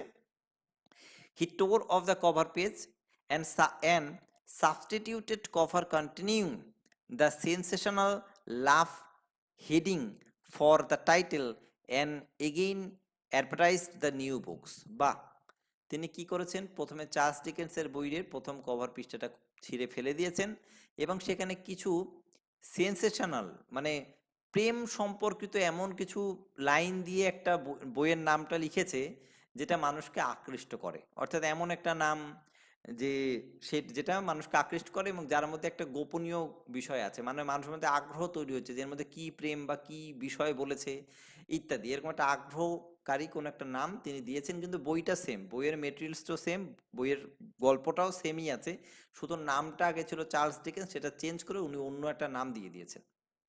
In a week all the books were sold out, এক সপ্তাহের মধ্যে তার 10 লক্ষ কপি বই বিক্রি হয়ে গেছে। তাহলে কি বিষয়টা বুঝতে পারলে? আসল নাম যেটা ছিল সেই নামে বই বিক্রি হয়নি, কিন্তু অন্য একটা মানুষকে আকৃষ্টকারী কোনো নাম দিয়েছে যেটার সঙ্গে আদৌ খুব বেশি সম্পর্ক হয়তো ওই গল্পের নেই, কিন্তু তাও দিয়েছে, বই বিক্রি হয়ে গেছে 10 লক্ষ কপি এক সপ্তাহের মধ্যে। We are not concerned here with the model of the book sellers action. আমরা এখানে ওই বুক সেলারটা কি করে এত বই বিক্রি করলো সেটা সম্পর্কে খুব একটা মরাল বা নীতি কথা বলতে আসিনি। What we have to note is that only books of the sensational types are really sought by the ordinary folk who have a great adverse of serious book study. এটার মানে হলো যে কিছু চাঞ্চল্যকর শব্দ বা চাঞ্চল্যকর বইয়ের নাম বা কিছু বই যেটাকে আমরা খুব তাড়াতাড়ি বিক্রি করে ফেলতে পারি বা পড়ার জন্য কিনতে পারি, কিন্তু সেখানে সিরিয়াস স্টাডি, যারা সিরিয়াসলি পড়াশোনা করতে চায় কোনো একটা গুরুত্বপূর্ণ টপিক নিয়ে, সেই সমস্ত বই বিক্রি হয় না। এখন তুমি কলেজ স্ট্রিটে অনেক ভালো ভালো বই পাবে, কোনো এমন কোনো বিষয় সম্পর্কে যেটা সম্পর্কে তোমার অনেক জ্ঞান অর্জন হবে, কিন্তু সেই সমস্ত বইয়ের তুলনায় যে বইয়ের প্রতি মানুষের আগ্রহ, যে নামের প্রতি মানুষের আগ্রহ, সেই নামের বই বেশি বিক্রি হয়ে যাবে। So you will see the grand argument that the printing has made knowledge available even to the masses in the certainty fallacious and the quite misleading. তাই যদি বলা যায় যে প্রিন্টিং টেকনোলজি আবিষ্কার হওয়ার পরেই মানুষের নলেজ অনেক গেইন হয়েছে বা গেইন করার জন্য বা অর্জন করার জন্য মানুষ উঠে পড়ে লেগেছে, এটা ভুল ধারণা হবে। To put it correctly, it has created a taste for a low orders a books. এর ফলে দেখা গেছে যে মানুষের যে টেস্ট, বই পড়ার যে আগ্রহ, মানে বই পড়ার বলতে ভালো বই, যে বইগুলো পড়ে তুমি অনেক নলেজ গেইন করতে পারবে, সেটার অতটা বাড়েনি, সেটা বরঞ্চ কমেছে। এটা তো ঠিকই যে মানুষের সবসময় কোনো বই, যে বই মানে তার কাছে নিষিদ্ধ বা সে খুব একটা চাইছে না, সেই বইটাকে নিষিদ্ধ ঘোষণা করা হয়েছে, বা যেই বইটা ঠিক তুমি তেমন কিছু শিখতে পারবে না, সেই বইয়ের প্রতি মানুষের আগ্রহ সব থেকে বেশি, তার জন্য সেই বইগুলো সব থেকে বেশি বিক্রিত হয় বা বিক্রি হয়। এখন এখানে আমরা প্রশ্ন উত্তরগুলো সলভ করব, দেখি কি বলেছে। সেক্সটন ব্লেক বলেছে series are big sellers because they, সেক্সটনের বই প্রচুর পরিমাণ বিক্রি হয়েছে তার কারণ ডিসিমিলেটেড নলেজ, এগুলো নলেজকে ডিসিমিলেট করেছে, আর ইনফরমেটিভ, খুব ইনফরমেশন দিয়েছে, স্যাটিসফাই আর টিপিক্যালি সিরিজ রিডার, অনেক পরিমাণে লোকের কাছে এটা পৌঁছেছে, আর সেন্সেশনাল, এমন কিছু তথ্য এখানে দেওয়া হয়েছে যেগুলো সেন্সেশনাল, মানুষকে চাঞ্চল্যকর কিছু তথ্য দেওয়া হয়েছে, মানুষ এটা শুনতে আগ্রহী বা জানতে আগ্রহী। Sir option D sir, option D sir, D তখন কি হবে? Option D. Option D. এখানে প্রশ্নগুলো সহজই আছে। স্যার এই American মাত্রই বললেন publishers- আপনি এটা। হ্যাঁ The American publishers has chosen the work of Charles Dickens to give wide publicity to the Dickens work. তিনি এইটাকে, এই বইগুলোকে বানিয়েছিলেন ডিকেন্সের কাজগুলোকে ছড়িয়ে দেওয়ার জন্য।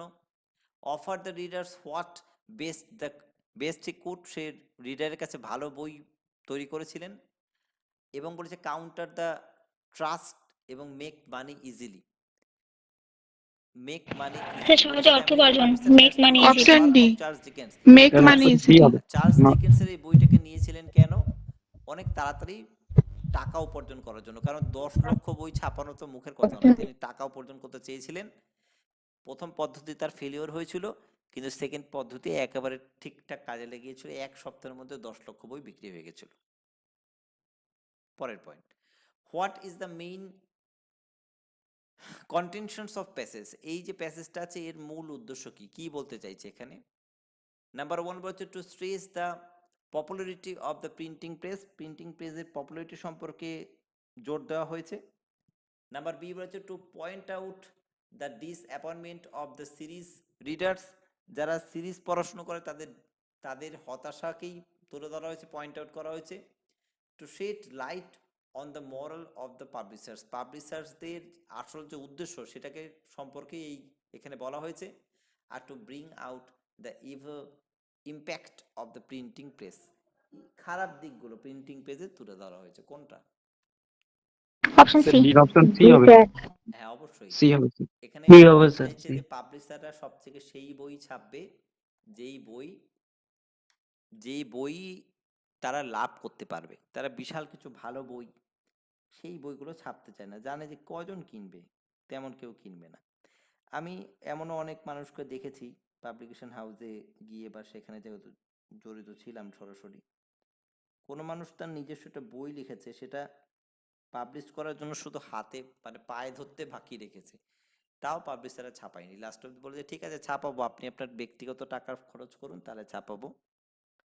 আর কত ছাপাবো? মাত্র 500 কপি বই ছাপাবো, কিন্তু আপনাকে টাকা ইনভেস্ট করতে হবে। অর্থাৎ পাবলিশাররা সবসময় নিজের লাভ হবে এরকম বই ছাপাবে। এই যে টেটের বই, এগুলো পাবলিশারদের হচ্ছে গিয়ে ফাটকা ইনকাম। এই বইগুলো নিয়ে ওরা সিরিয়াসলি কোনোদিন ভাবে না, এই জন্য এই বইয়ে হাজারো ভুল থাকে। এই বইগুলো তড়িঘড়ি করে যা ইচ্ছা একটা বই বের করে ওই 2 মাসের বিজনেস করবে, 2 মাসে টাকা ইনকাম করে নেবে, ব্যাস। আর ওই টেটের বই নিয়ে ওর জীবনেও ভাববে না। তো এই হচ্ছে বিষয়, পাবলিশারের এটাই উদ্দেশ্য, তারা ব্যবসায়িক পদ্ধতি ছাড়া অন্য কোনো ভালো বইয়ের দিকে মনোনিবেশ করে না। এবার কদাচিৎ কিছু 2-1টা পাবলিকেশন তো থাকেই যারা ভালো কাজ করে। The author's contentions makes us feel that he, author কি বলতে চাই যেখানে, বা কি তার কন্টেনশন রয়েছে, is unilateral in the argument, is balanced, is a typical critic, or argues conviction, argues, এখানে কোনটা হবে তাহলে? 14 নম্বর, argues convincingly। বলেছে যে অথর এই যে প্যাসেজটা আমরা পড়লাম, এখানে যে লিখেছে সে কি এই পাবলিকেশনের সঙ্গে আর্গু করেছে, বা পাবলিকেশনের বিষয়টা সম্পর্কে বা প্রিন্টিং টেকনোলজি সম্পর্কে সে কি কোনো আর্গুমেন্টে গেছে? অবশ্যই গেছে, যে তার বিরুদ্ধেই বলেছে প্রিন্টিং টেকনোলজির। অর্থাৎ উত্তর হবে কি ডি। লাস্ট কোশ্চেন বলেছে who is Charles Dickens. Charles Dickens কি? চার্লস ডিকেন্স হচ্ছে একটা নোভেলিস্ট। নোবেলিস্ট। ডি হচ্ছে novelist. তার মানে টোটাল আমরা 15তে পরীক্ষা দিলাম, কে কত পেয়েছো আমি জানি না, একটু লিখে রেডি রাখো। আমরা চলে যাব পরের কোশ্চেনগুলোতে। পরের কোশ্চেনগুলো সবকটাই তোমাদের টেক্সট থেকেই, মানে তোমাদের কাছে রয়েছে, উত্তরগুলো প্রত্যেকটাই তোমাদের কাছেই রয়েছে।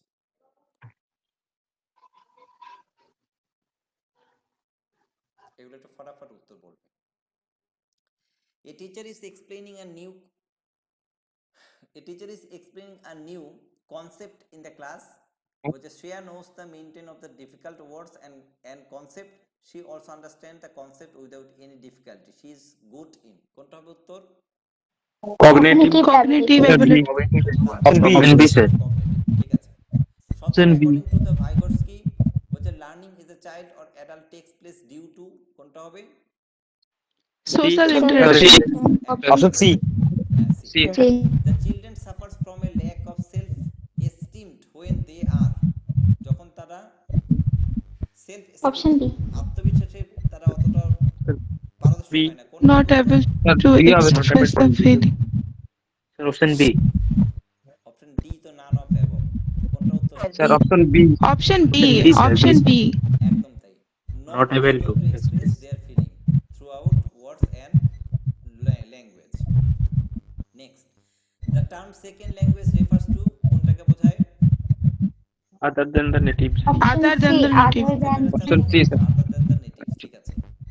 20 নম্বর, which is not a very good method of learning vocabulary, কোনটা vocabulary শেখার ক্ষেত্রে উপযুক্ত নয়, খুব একটা গুরুত্বপূর্ণ নয়? Option D.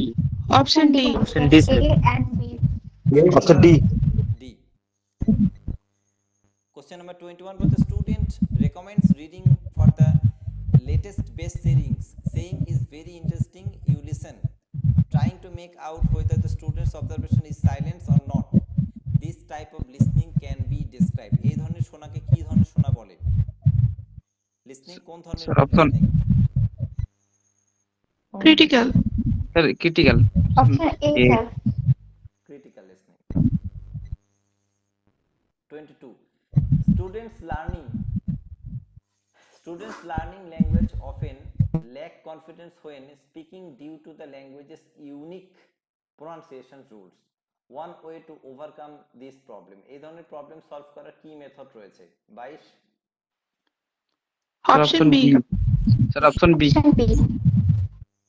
বি, অর্থাৎ গেম লাইক অ্যাক্টিভিটির মাধ্যমে। ঠিক আছে, which activity best supports the practice of speaking skills এর জন্য কোনটা আমরা করব এই চারটা অপশনের মধ্যে? Option D. Sir option B Option B. D. Option D. Students tells their visions of story based on some hints applying to the problem solving situation. ঠিক আছে, developed a resource box for class. Teacher given 3 instructions to each student regarding which items are to be put in. এগুলো রয়েছে।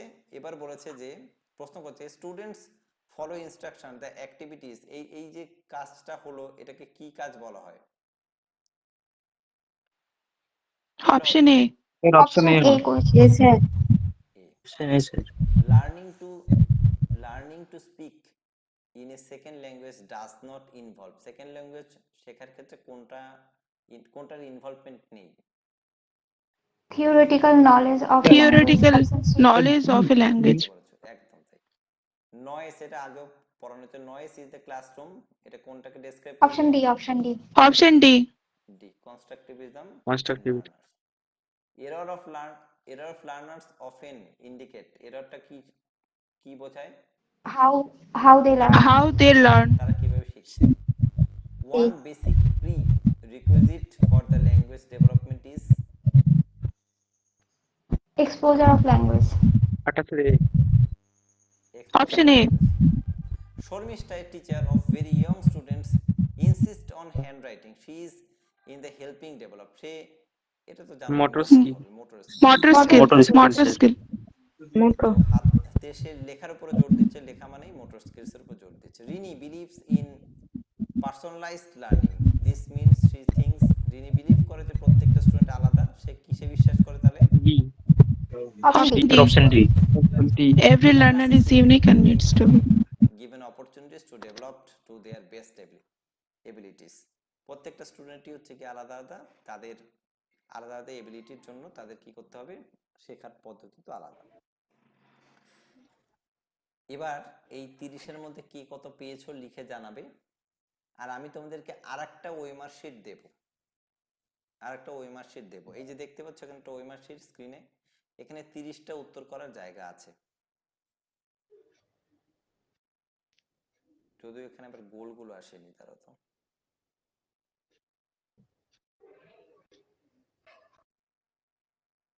আচ্ছা, এরকম একটা OMR sheet দেবো, দেখো এখানে দেখতে পাচ্ছ একটা ওয়েমার শিট দেবো যার মধ্যে 30টা করে প্রশ্ন থাকবে, উপরে লেখা থাকবে বেঙ্গলি, ইংলিশ, সিডিপি এরকম ভাবে লেখা থাকবে। তোমরা যে পরীক্ষা একটা পেজের মধ্যে তোমাদের প্রিন্ট আউট হয়ে যাবে, যে পরীক্ষা দেবে সেই পরীক্ষাটা গোল করবে। এখন যেমন একটা শীটের মধ্যে 150টা প্রশ্ন আছে, এটা অ্যাকচুয়ালি পুরোপুরি টেটের জন্য ওএমআর শীট দেওয়া আছে, কিন্তু এতে সমস্যা হচ্ছে 30টা প্রশ্ন উত্তর করার পর বাদ বাকি গুলো তোমাকে নষ্ট হচ্ছে। তো আমি আরেকটা ভেবেছি করে দেবো তোমাদের, যাতে পৃষ্ঠা নষ্ট না হয় বা টাকাও নষ্ট না হয়, যেটার মধ্যে প্রত্যেকটা আলাদা আলাদা সাবজেক্টের ওএমআর ফিল আপ করার জায়গা থাকবেই। ফলে তুমি একটা প্রিন্ট আউট করবে, 5টা পরীক্ষা দিতে পারবে, একটা পেজের মধ্যেই 5টা পরীক্ষা দিতে পারবে। আমি কি বলতে চাইলাম, বুঝতে পারলে? হ্যাঁ ঠিক আছে, করে দেবো। আজকে এটা ভাবছিলাম আমি, এই ওয়েমারটা আমাদের করাই আছে, তো আজকেই এটা দেখেই ভাবছিলাম যে তাহলে তো একটা স্টুডেন্ট ফোনও করেছিল তোমাদের এই ব্যাচ থেকে যে 150টা প্রশ্ন কেন, তো তখন আমার মাথায় আসলো যে 150টা থাকলে তো নষ্ট হতে পারে, তো সেই জায়গা থেকে আমি ভাবলাম যে ঠিক আছে আলাদা আলাদা ভাবেই করে দেবো যাতে তোমাদের নষ্ট না হয়। ওটা তো পরের বার এক্সাম দিতে পারবো না, মানে আমি লিখে রেখেছি একদিকে ইংলিশ ডেট দিয়ে, পরেরটা দিয়ে দেওয়া যাবে না? এটা তো সম্পূর্ণ তোমার বিষয়, আমি তোমাদের সুবিধার্থে আর একটু ভালো করে দিচ্ছি, ঠিক আছে? হুম। আচ্ছা, এইবার মূলত বিষয়টা হচ্ছে যে কে কত পেয়েছো একটুখানি ফটাফট লিখে জানাও। মলয় 30-এ পেয়েছো 23, বাহ ভালো। স্বপ্না আরো পড়তে হবে, স্বপ্না মাত্র 14, স্বপ্না 20-তে কেন? 30-এ পরীক্ষায় 20 কেন? তুমি বাকি 10টা লেখনি? স্বপ্না হালদার লেখনি বাকিগুলো? না স্যার, না স্যার, আমি প্রথম 10টা করিনি। আমি ওই পরে জানতাম না সবকটাই আজকে করতে এক্সাম হবে, হবে। এতক্ষণ সময় দেওয়ার আমি কোনো এক্সাম হবে জানতাম না, আমি মেসেজ সিন করেছি অনেক পরে। ঠিক আছে, ওকে ওকে করো। পূজা ঘোষ, ওয়েল ডান, 30-এ 30 পেয়েছো, ভেরি গুড। শর্মিলী বিশ্বাস, শর্মিলীও তো একদম নতুন, কখনো টেট পরীক্ষা দেয়নি বা ও এই বিষয়টা নতুন, তাও 24 পেয়েছে 30-এ, খুবই সুন্দর, ওয়েল ডান। বাকি অনেকেই 27 পেয়েছো। শিউলি বেশ, শিউলিও ভালো পড়াশোনা করে, প্রত্যেকটা ক্লাসে প্রায় থাকে। 18, 19, 14, 15 যারা পেয়েছো তারা আর একটু ভালো করে পড়ো। আর রেহেনা খাতুন পেয়েছো 24, ভালো। তৃপ্তি 25, বাহ ভালো পেয়েছো। 22-এর উপরে যারা পেয়েছো প্রত্যেকেই যথেষ্ট ভালো স্কোর করেছো। পূজা বসাক 23 পেয়েছো, বাহ। রাহুল 23 পেয়েছো, খুবই ভালো। মলয় 23 একটু কম হয়ে গেল, মলয়ের কাছ থেকে একটু এক্সপেক্ট করেছিলাম, যেহেতু এটা একটা ক্লাস টেস্ট, পড়ার বিষয়ের মধ্যে পরীক্ষা দিয়েছো, সেখানে 23টা তোমার ক্ষেত্রে অনেক কম নম্বর হয়ে গেল। মলয়কে বলছি, শুনতে পাচ্ছ? হ্যাঁ স্যার, শুনতে পাচ্ছি। হুম, ভুল হয়ে নেক্সট গেছে পরীক্ষা বেশ ভালো করে দিও। কয়েকটা। যারা নিউ কামার, কখনো টেটের বিষয় পড়েইনি, তারাই কিন্তু 24-25 করে পেয়েছে। সেক্ষেত্রে তুমি এর আগে খুব ভালো পারফর্ম করেছো, সেই জায়গা থেকে তোমার কাছে এক্সপেকটেশন আর একটু বেশি। তোতন মণ্ডল 25 পেয়েছো, ভালোই পেয়েছো। বাপি 23, ঠিক আছে।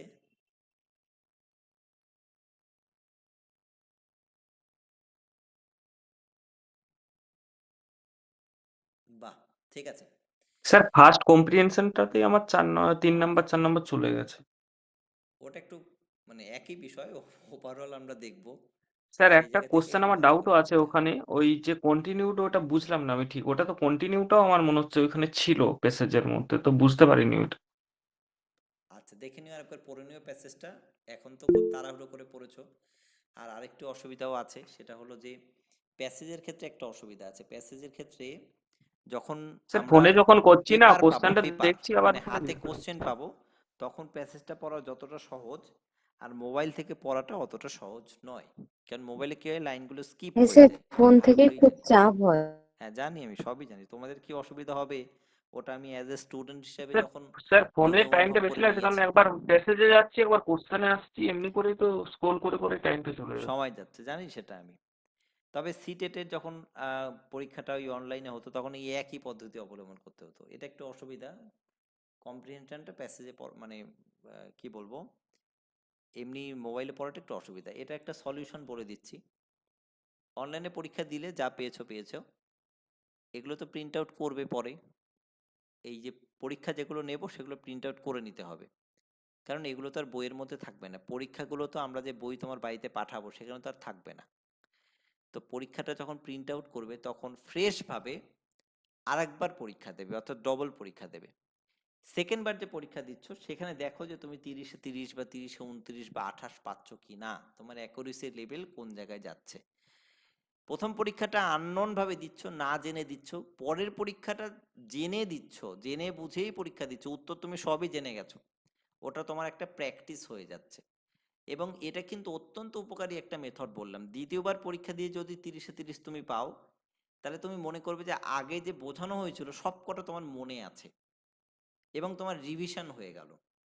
এবার পরীক্ষা মানে তো মানে এখানে 30-এ 30 পাচ্ছ বা 28 পাচ্ছ, এটার থেকে বড় কথা তোমাকে টেট অরিজিনাল পরীক্ষা ভালো স্কোর করতে হবে। তাই তোমরা প্রিন্ট আউট করার পর দ্বিতীয়বার আরেকবার পরীক্ষা দিয়ে নিও যারা দিয়েছো। আর যারা পরীক্ষা দাওনি, যেমন এখানে 54 জন স্টুডেন্ট ছিল, তার মধ্যে মাত্র 24 বা 25 জন পরীক্ষা দিয়েছো, বাকিরা কিন্তু পরীক্ষা দাওনি, আমি জানি সেটা। অনলাইনে পড়াশোনায় কিন্তু 80% এফোর্ট তোমাকেই দিতে হবে। তুমি যদি ভাবো যে মানিক স্যারের কাছে এসছি বা টেট শিওরে এসছি, তাদের বিগত বছরে বহু স্টুডেন্ট পাস করেছে, অনেকে চাকরি করছে, আমিও পাবো, ভুল পথে এগোচ্ছ। তুমি চাকরি তুমি তখনই পাবে, তুমি পাস তখনই করবে যখন তাদের কথা শুনে চলবে এবং তুমি একটু খাটবে। কাজে যারা পরীক্ষা দাওনি তারা অবশ্যই কালকে পরশুর মধ্যে প্রিন্ট আউট করে পরীক্ষা দিয়ে নিও। এবং উত্তরের জন্য প্রশ্নগুলোর তো উত্তর তোমার নোটের মধ্যেই আছে, আর কম্প্রিহেনশনের উত্তরের জন্য এই ভিডিওটা দেখে নিও। এই ভিডিওতে তো প্রত্যেকটা উত্তর ব্যাখ্যা করে দেওয়া হয়েছে, তখন এইটা দেখে দেখে মিলিয়ে নিও। এটুকুই বলার আমার। আর নেক্সট দিন নতুন টপিক পড়াবো, পেডাগজি টপিক পড়াবো। কালকে তোমরা রেকর্ডিং ক্লাসে যেটুকু বাকি আছে সব পেয়ে যাবে, কোনো অসুবিধা কিছু নেই। মন দিয়ে পড়াশোনা করো, কারো কিছু বলার থাকলে বলো, নাহলে আজকের মতো আমরা ক্লাসটা অফ করব। স্যার একটা কথা বলবো?